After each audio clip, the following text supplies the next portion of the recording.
Mario Incandenza's first and only even remotely romantic experience thus far. From Infinite Jest by David Foster Wallace. In mid-October, YDAU, Hal had invited Mario for a postprandial stroll, and they were strolling the ETA grounds between the West Courts and the hillside's tree line. Hal with his gear bag.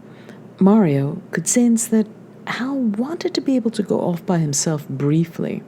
So he contrived, Mario did, to be very interested in some sort of leaf and twig ensemble off the path and let Hal sort of melt away down the path. The whole area running along the tree line and the thickets of light shrubbery and stickery bushes and heaven knew what all was covered with fallen leaves that were dry but had not yet quite all the way lost their color. The leaves were underfoot. Mario kind of tottered from tree to tree, pausing at each tree to rest. It was at 1900 hours, not yet true twilight, but the only thing left of the sunset was a snout just over Newton, and the places under long shadows were cold, and a certain kind of melancholy sadness was insinuating itself into the ground's light. The staggered lamps by the paths hadn't come on yet, however. A lovely scent of illegally burned leaves wafting up from East Newton mixed with the foody smells from the ventilator turbines out of the back of the dining hall. 2 gulls were in one place in the air over the dumpsters, over by the rear parking lot. Leaves crackled underfoot. The sound of Mario walking in dry leaves was like crackle, crackle, crackle, stop. Crackle, crackle, crackle, stop. An Empire waste displacement vehicle whistled past overhead, rising in the start of its arc, its one blue alert light a twinkle. He was around where the tree line bulged herniatically out toward the end of the West Court's fencing. From deeper inside the thickets on the lip of the hillside came a tremendous crackling and thrashing of underbrush and trailing willow branches, and who should heave into unexpected view but the USS Millicent Kent, a 16-year-old out of Mount Clair, New Jersey, number 1 singles on the girls' 16's A squad, and 200 kilos if she was a kilo. Southpaw, one-hander off the backhand side. A serve Donnie Stott likes to clock with radar and chart. Mario's filmed the USS Millicent Kent for staff analysis on several occasions. They exchange hearty highs, one of only a couple of female ETAs with visible veins in her forearms, object of a fiercely wagered-on bench press challenge against Shot, Freer, and Petropolis Khan that M. Pemulus had organized last spring, in which she'd topped Khan and Freer refused to show, and Shot finally beat her but doffed his cap.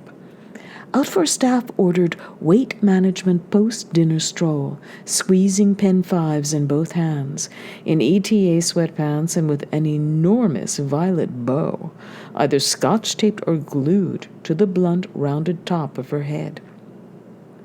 She told Mario she'd seen the strangest thing farther back deeper in the thickets off the lip.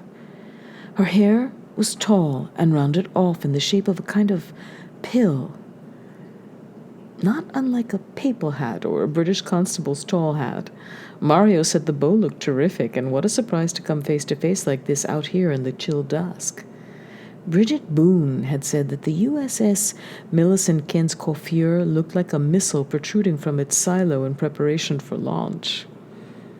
The last of the sun's snout was setting just over the tip of the USS Millicent's hair, which was almost osseously hard-looking, composed of dense woven nests of reticulate fibers like a dry loofah sponge, which she said over the summer a home perm had misfired, and left her hair a system of reticulate nests, and was only now loosening up enough to even attach a bow to.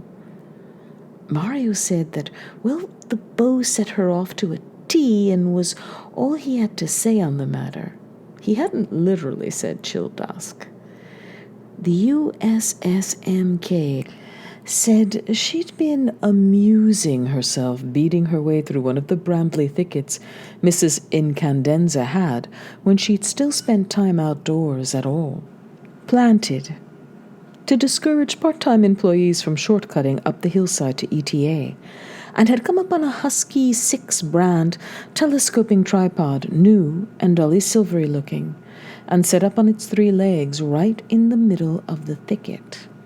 For no visible reason, and with no footprints or visible evidence of path beating anywhere around except the USS Millicent's own. The USS Millicent Kent stowed a tennis ball in each hip pocket and took Mario's claw and said, "Here, to walk this way," and she'd showed him real quick and get his, feedback on the issue. And plus, have a witness when they got back, and she told people about it. Mario said the Husky 6 came with its own panhead and cable release, with the girl supporting him with one hand and beating an easement through the brush with the other. They proceeded deeper into the thicket on the lip. The outdoor light was now the same hue as USS MK's hairbow. She said she swore to God it was around here someplace. Mario said his late dad had used a somewhat less snazzy 4-model Husky back in his early days of making art films, when he also used a homemade dolly and sandbags and halogen spots instead of Klieg's. Several different species and types of birds were twittering. The USS Millicent Kent told Mario that, off the record, she'd always felt he had the longest, luscious, prettiest lashes of any boy on 2 continents, 3 if you counted Australia. Mario thanked her kindly, calling her ma'am and trying to fake a southern accent.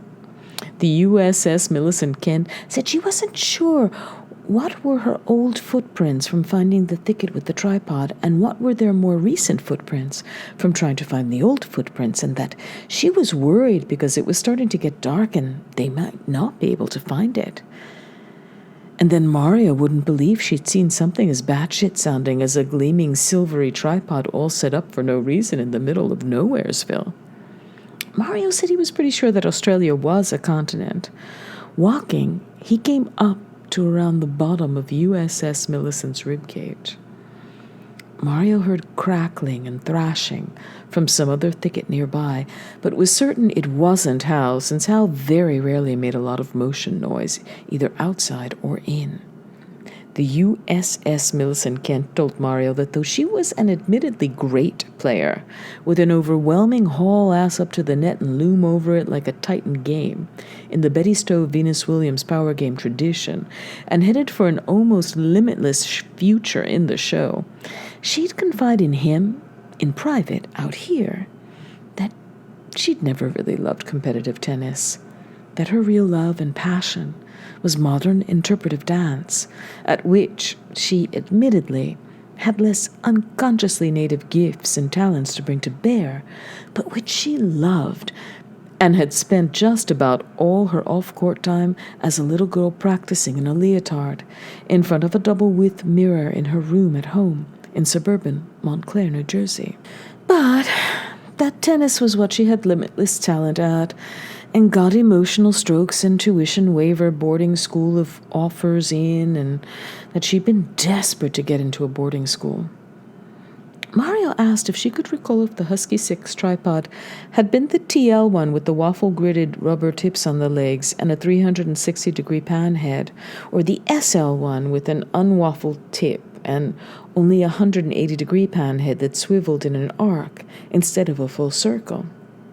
The USS Millicent revealed that she'd accepted a scholarship to ETA at age 9 for the sole reason of getting away from her father, which you can just tell she capitalizes.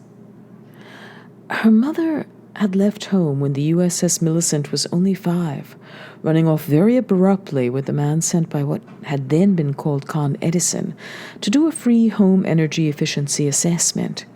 It had been 6 years since she'd laid an eyeball on her old man, but to the best of her recall, he was almost 3 meters tall and morbidly obese, which had been why every mirror and bathtub in the house had been double width.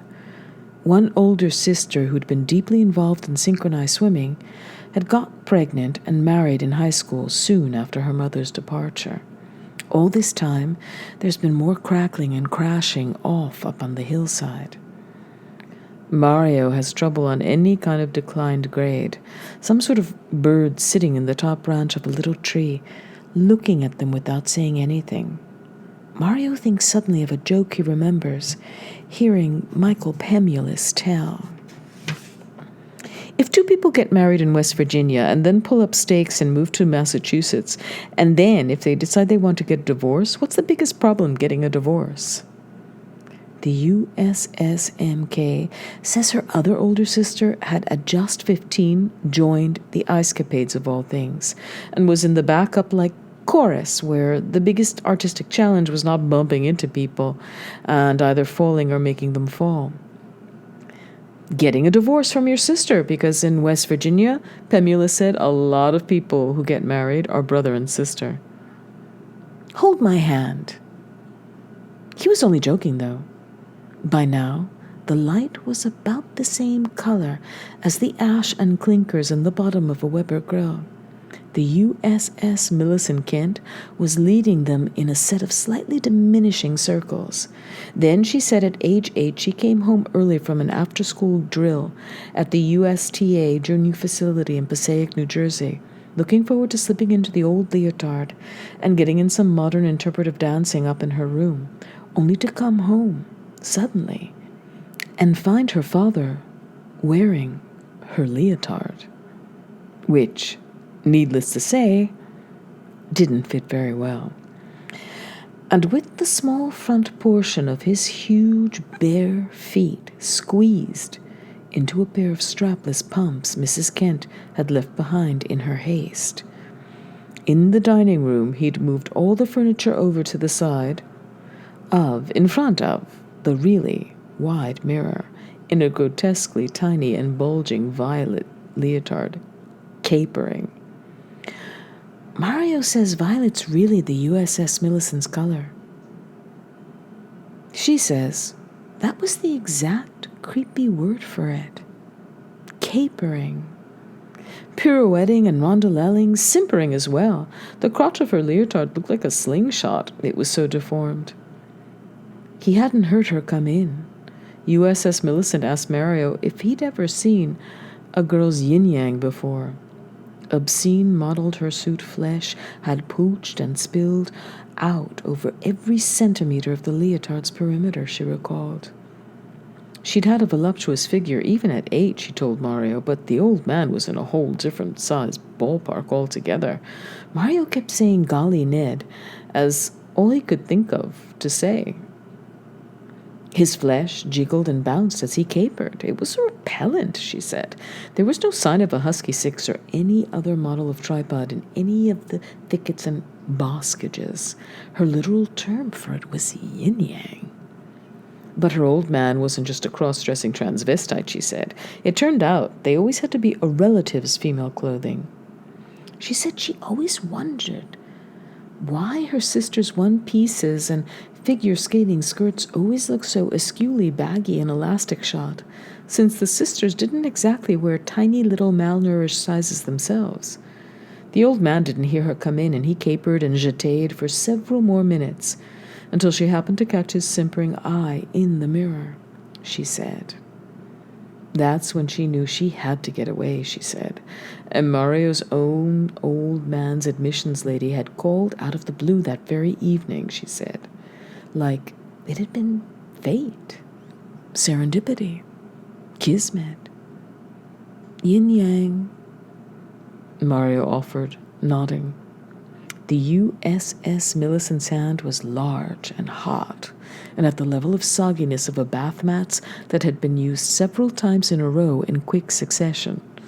Her second oldest sister, many years later, had informed the USSMK that the first time anybody'd had any inklings about the old man was an episode when the older sister was very small, and Mrs. K had sewed her a special costume complete with gold lame bow and arrow for playing Cupid in the school Valentine's Day pageant. And the sister's school had got out early one day after an asbestos scare, and she'd come home unexpectedly and found the old man in the basement rumpus room, in tiny wings and hideously distended diaper, striking a pose from a rather well-known Titian oil in the Met's high Renaissance wing, and had struggled with denial and own perceptions doubting for quite some time thereafter, until a hysterical episode during rehearsals for an Ice Capade's Valentine's Day number brought all the feelings surging up and broke the denial, and the Ice Capade's employee assistance office counseling staff helped her start to work it all through.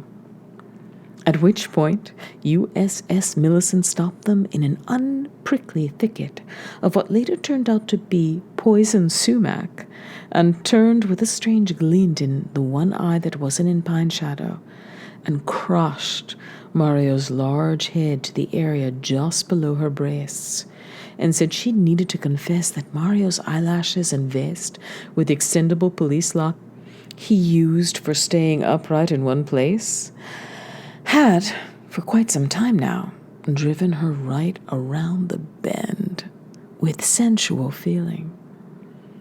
What Mario perceived as a sudden radical drop in the prevailing temperature was, in fact, the USS Millicent Kent's sexual stimulation sucking tremendous quantities of ambient energy out of the air surrounding them. Mario's face was so squashed against the USS Millicent's thorax that he had to contort his mouth way out to the left to breathe. USS MK's hairbow became detached and fluttered down through Mario's sightline like a giant, crazed violet moth.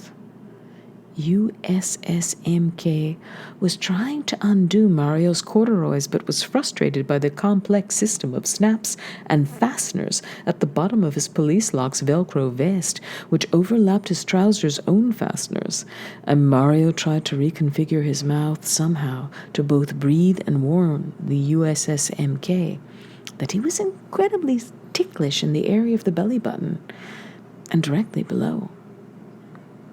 He could now start to hear his brother howl somewhere to the above and east, calling Mario's name at a moderate volume. The USS Millicent Kent was saying that there was no way Mario could be any more nervous than she was about what was happening between them. It's true that the sounds of Mario sucking air out of a severely leftward contorted mouth could have been interpretable as the heavy breathing of sexual stimulation.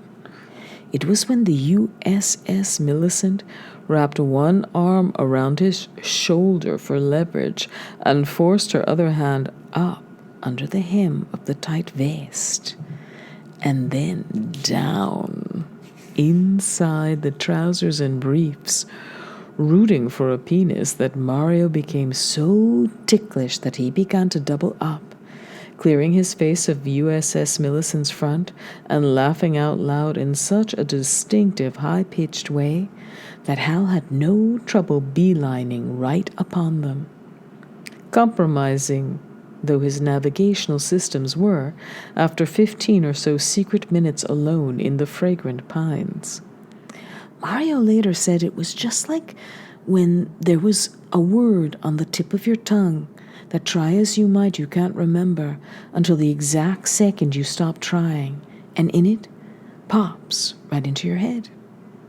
It was when the three of them were walking together back up the hillside toward the tree line's lip, not trying to do anything but get back to the com-ad by the most direct route in the dark, that they stumbled upon the cinematic tripod, a dully glinting TL waffle-tipped husky in the middle of what wasn't such a very tall or thick thicket at all.